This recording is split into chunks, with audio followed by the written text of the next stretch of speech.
you come, you gotta go, and then you're gonna see the river. And if you wanna jump into the river, it's a delicious water. Next time you have to take me to that place. And the river in Boquete, it's freezing, but the river there is very nice. All right. It's part of Boquete, but it's like just outside of the Boquete that you know, a little bit warmer. Oh, cool. So now you have, you are not only have the coffee farm, you are now having a fruit farm. But we are expecting cool. that it works out because it's planted. We have to wait a lot of years, especially for mangosteen. Mangosteen may take 4 years, 5 years. Oh, that long? 4 years, 5 years. So maybe I can, I will have to wait like 3 years to go there, and then I can taste the mangosteen from Panama. Yeah. Right? When mangosteen season comes in, my father always eating. I eat a lot. That's special. I think the acidity is very special. Sometimes we can find some coffee from Elida or El Burro. We can find the flavor profile inside. Sometimes in ASD. Yeah. Nice. Cool. So those are your top 2 washed coffees, right? Yes, top now 2. Now you're going to continue talking about wash and honey, or you want to jump into other coffees? Well, it depends on you. You haven't shared your favorites or anything you want to share. Okay.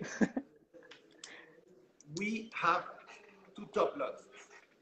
In my opinion, I share the same wash you do with the 0804 Torre. And I have a different one that you don't have in your writing, which is the Vuelta wash. Because to me, the Vuelta wash has a lot of brightness and lemongrass flavors in it. And it's a... One moment. Well, which one? Can you say that again? Elida Vuelta with a V. Vuelta. That'll be, the number will be, the number for that one, it's the 2804. 2804. It's an orange one. It's in the corner, in the bottom corner. 2804. It's orange, totally orange. Oh, okay. The elevation is 1965 meters. Very new lot. Very new lot. Only a few people will have it in the auction. Only auction lots. So those are my top 2. But the Torre, it's I share the Torre with you. That'll be my second favorite. Okay. We have one in common. Okay, yes, super... no, but you know, I like them all. That's why I chose them. We chose those coffees. Okay, so quickly. Best of Panama competition. For Best of Panama competition, we always cup. And so we have a mechanism in the farm that we cup coffees during the year for quality purpose and for customers, for several reasons. But there are some lots that we mark the BOP or the Brewer's Cup. We mark it down, and then when the time is approaching, we get all those coffees and we recup them to choose which one is going to go for Best of Panama. And because of the harvest here, it's very, very few times it's going to be big lots. The majority of the time it's going to be 20 pounds in green or 30 pounds in green, 50, 70 pounds in green. Very rarely you get 150 pounds in green of selected coffee ready to go to compete. And Best of Panama requires 150 pounds. There's 100 pounds for auction and 50 pounds for cuppings and samples. So this year we says, okay, we have something that we need to do a little bit different. We have to choose lots for private auction. So to choose lots for private auction, we are not going to do anything with the size of the lot. We are going to be needing to be choosing whatever we cup, whatever size it is, we put it in the auction. And then we have to do the auction and the samples. That was another subject, deciding how much samples we were going to make, because we really didn't want the lots to be too small, but we at least we needed to offer samples. We were able to make 73 set of samples, not more than that, because some of the lots will be too small. And we decided to use the slots as they were in size. So those coffees we were choosing for first Best of Panama, and then when we realized the size wasn't Best of Panama size, then we put it in the auction as the top lots. So all those lots you are seeing there is our top 24 lots in the year. So we like them all because we chose them to be in that auction. All right, because we are really happy to see that Esmeralda finally has its own. Oh, sorry, La Master family finally has its own private auction. Esmeralda's auction is 14 years old. No. We wanted to do it in 2018 when we had the 100-year anniversary. We wanted to do an auction, but an auction is a lot of work, man, a lot of work. So we then wanted to do it again for 2020, and then because COVID hits, it was like, I don't think it's a good timing for a debut in an auction. I remember Rachel Peterson told me, hey, you cancel your auction. Why? Should I cancel mine? I'm like, no. Yours is already 12 years. Yours is okay, but ours is going to be a debut. So a debut in the COVID year is not necessarily the best thing. Maybe it would have not hurt, but it was not the best. It was not what we felt it was right. It was better to do it in a more normal time, which is still COVID years, but people are a little bit more used to. So, start from a great year to have a great start. Yeah. Right. So the quick story, my friend, the painter, she used to live in Panama, and we were going to work together on this. In 2019, we spoke about it, and then she moved to New York, and I'm like, what? Now how are we work on this? And we did it like using FedEx and stuff. So it was a little bit hard, but we put that up. All right. But it's lucky for this year because everything is going to be normal, and I think it's a good year to start a new project. Yes. Yeah. So I agree. I agree We are with the happy. decision, and I'm looking forward to it. We're happy with the feedback. And you know, something very nice too is that when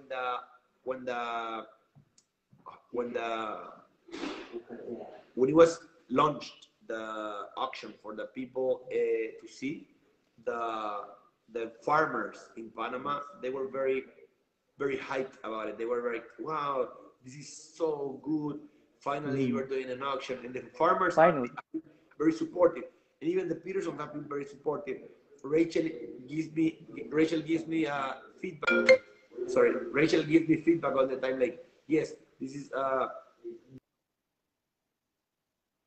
is good to do. Put this, put that. Do this with the shipping of the sample, stuff like that.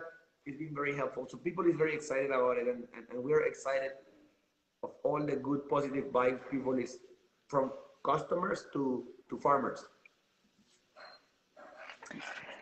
So you see, people who love coffee are always kind.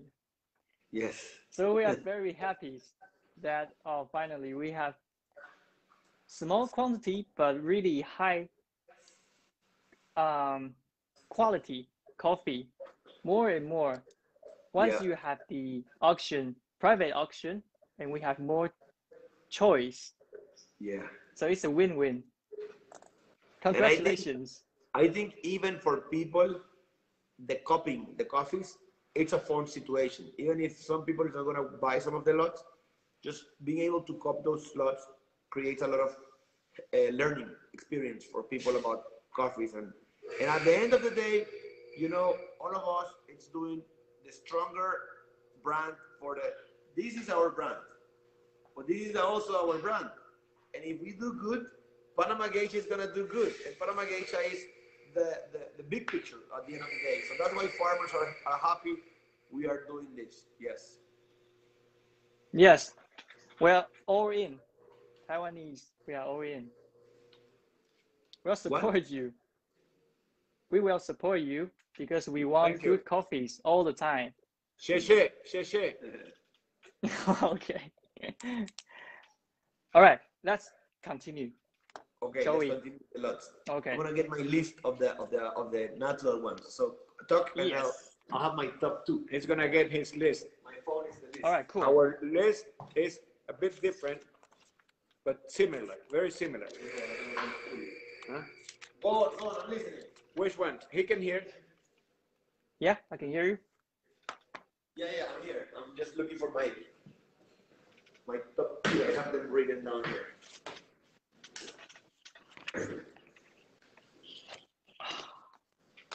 I'm ready. Oh, this one you can. This time, you first. You go first. Okay, I go first. I'm nervous. 1 second. This phone has no battery. 1 second, please. Take your time.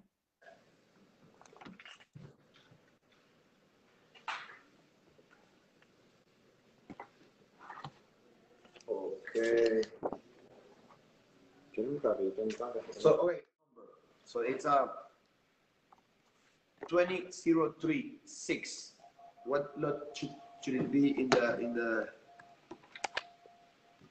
That's aguacate carbonic maceration, I believe. That's aguacate carbonic maceration. I think it's one of the top. Oh. Yeah. The list. Okay. Aguacate. Oh yeah. That's one of my Aguacate. favorites. Probably my favorite overall. Oh, this one, the processing says CM. Is it Yes, carbonic, that's carbonic right? maceration. Oh, can you tell us more about that? Yes, I am happy to do that because, so we have coffee experts and fermentation experts telling us, oh, the CO2 doesn't do anything to the coffee. And you have the good coffee because it's already in the tank. Being in the tank and the fermentation, it's only what you need. You putting carbonic maceration, CO2 in the coffee is not gonna do any change. So that's not true. So I'm gonna throw him under the bus. My friend and coach Ben Put from Canada, he's one of the guys that said that. But You met him, I think. yeah, you know Ben, right? Ben? Oh, you mean Yeah. from Canada. New York? Canada. Canada, yeah. Yeah. Yes, He's he went to coach, Colombia with us. Oh yes, he was in Colombia with you guys, and he Yeah, was also here cool. in the weekend of the wedding. Oh, really? Yeah. Okay, I didn't recognize him that time. So he says the carbonic maceration, the CO2 doesn't do change, but it does. You know why? Because when you have the big tanks, you see the tanks. If you go into the website, you can see the tanks. The big tanks will have the coffee on the top and the coffee on the bottom, receiving a different fermentation, to say it that way. Yes. You blend the coffee, and that blend of the top, the middle, and the bottom makes the coffee special. But what the CO2 helps is that the CO2 helps unify the flavor in the whole, top to bottom.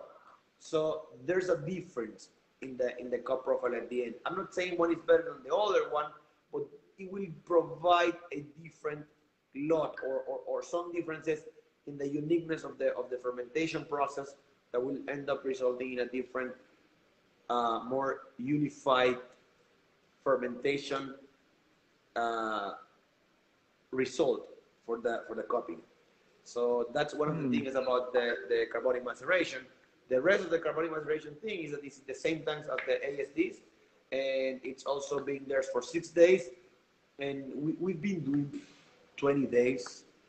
We've been doing so many days, but the one that we realized that for Elida is the best cup is 6 days, because there's a reaction that begins in the 48 hours, and then after the 48 hours, from the second to the fourth to the 6th day, those 4 days is like what we've been able to cup, providing the best results. 5 is good. I want to talk about one lot in particular, okay? Sure. One lot in particular that was very well designed from the very beginning. It's ASD2, it's called Elida Centro Lot Geisha Honey 3003. this coffee, Yeah, that's right. coffee was designed by one of our friends, one of his friends, who is a brewmaster.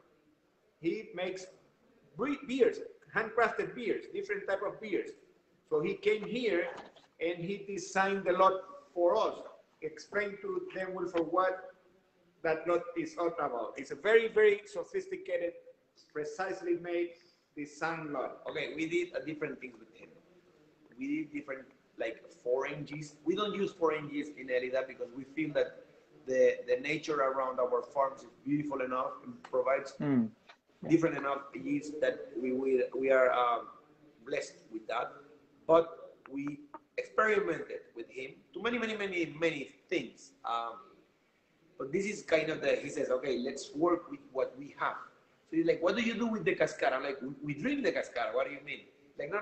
I mean, when you peel the coffee in the deep pulping machine with the wash, what do you do? We use that as fertilizers. Okay, he's like, let me do something with that. Let me make a tea. And like, we make teas already. He's like, no, you are not understanding. Let me make a tea. So he grabbed the recently pulled coffee, cherry, he put that out, put it in a tank. If you go to the website, you're going to be able to see it, to the auction website. Put it in the bucket, and then he put it in the bucket, fill the bucket with water, and he says, seal this, and we will come back in 3 days. Then when we came back, the water was like very, very dark, absorbing from the fruit. He's like, now let's apply bubbling. Let's apply that to a coffee. And I'm like, what coffee should we apply it to? A natural, a wash, and a honey? He's like, no, a honey. Because the balance of the mucilage with these will provide some different. If it's with a natural, may not reflect as much as a honey. So we did it with the honey, and it's a very nice result we got from that. This guy, he's a coffee master in the brewing, in a beer master. He's a very good in brewing beer, but he's been loving coffee because once he learned about fermentation in coffee, he's been studying a lot about it. And he also worked on fermenting the coffee that won the Best of Panama Varietal Wash, which is a farm called Santos. He also helped fermenting that with that company. So he's been growing on that, and that's a lot we showed from his to put in the thing. And my father loves honey, so that honey with that what he calls the yeast tea of the honey is a very nice lot. And it was in the tank for 96 hours. Yes.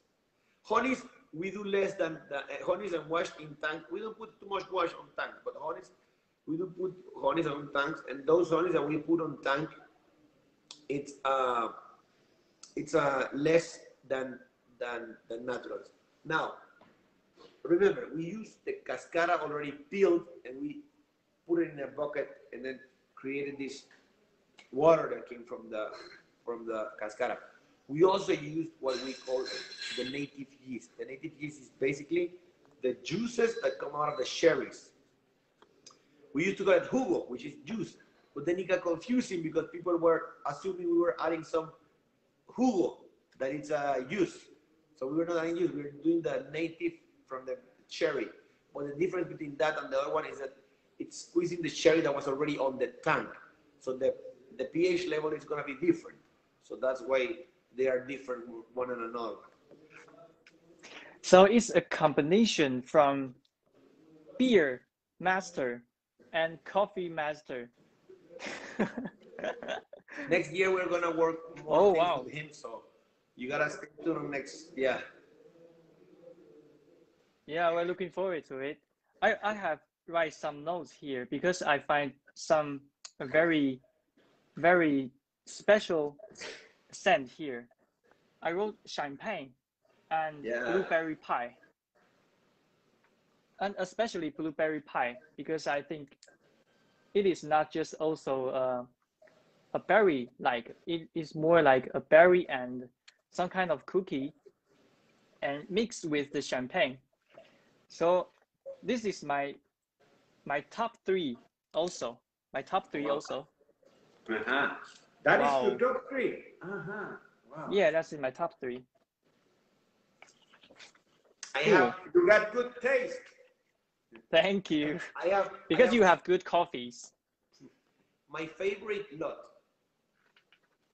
unfortunately, not everybody was able to cup because it was a very small lot. And that was what I was going to use for Brewers Cup. And do you know that Brewers Cup was announced just, I think it was the week before we started shipping. And we had a discussion. And my father and I, we discussed whether we should take that auction, that original Brewers Cup lot back into Brewers Cup and not put it in the auction. And we discussed it and discussed it, you know, say, well, you know what? If we do that, it's the same thing is gonna happen like last year. They're gonna cancel the competition again, and then we're not gonna be able to at least do something positive about that lot. Lots that are too small, like that lot, they were picked in a very high inside the mountains, new lot that's still very, very new to have a big lot. Those that are small, like they end up being 5 to 7 pounds. Normally, because they are so small, it's not even worth blending with the rest of the coffee. So what we do with those lots normally is that we have it either in the farm's coffee shop or in the Panama City's coffee shop, or we do so in the family. In the family, we consume it because doing the 50 pound, you know, you have an option now, and we can do whatever size we want, and people is gonna be okay with that size. And if somebody wants a small size lot for some special thing, let's put it there. Let's do it in the auction. And we had the discussion, let's go bring it back to Brewers Cup or not. And then I'm like, you know what? Let's risk it. The Brewers Cup, it's very uncertain on these years. For me, for example, if I get to compete in Brewers Cup because it got to happen, I know many countries in Southeast Asia are not going to be able to participate because of quarantine when they come back to their country. Even Australia is facing that problem right now. So I was like, you know what? Let's not risk it. Let's keep it in the auction. So we have it in the auction. I have another lot. It's very good, the other lot, but it's not as good as that one. Let me add something, Jan. Look, competition coffee. Competition coffee is a very important part for us because a lot of clients, small ones, even bigger ones, request us to design lots for them, for their competition. In Dubai, for example, which was held a few months ago, in China, for example, also we send in Taiwan, all over. In Canada, the champion who beat Ben Put, his employee, won with Elida. So for us, it's very important. And then we discuss it all the time. And then they canceled the one in Australia. Then we didn't know what's going to happen, and so on and so on. And we had a lot of small, very well-designed lots, like the 2 special lots. One was for him, the 2 of them were for him, and then there are others for him. And then they were canceling and canceling and canceling. We thought it was going to be in Taiwan. And then something happened in Taiwan. So we said, let's put it in the auction. So we put it in the auction. But we dedicate a lot of time designing lot for competition because people ask everywhere, not only us, they ask everywhere. They say, which one is not only Brewers Cup, also Barista. Barista, Brewers Cup, everything. No, but we work very close with Ben Put because Ben Put is my coach, and he's also the coach of the Canada champion. So he needed to choose the coffees for her and for me, and many of these lots are parts of those coffees that we were intending to. Now there's a few great coffees that we're not going to be able to offer in the auction because Ben already shows them. But yes, that's we have the sample for Ben there. Yeah. Now you know what Ben says. Ben says now, like, I'm not sure if I'm going to keep these coffees or I'm going to get something in the auction. But he said, oh, but I'm afraid because the Asians are too rich and they're going to pay more than we can afford. So, oh, by the way, I would like to ask one lot. It is Elida Torre 1203. Torre 1203. 6. 1203.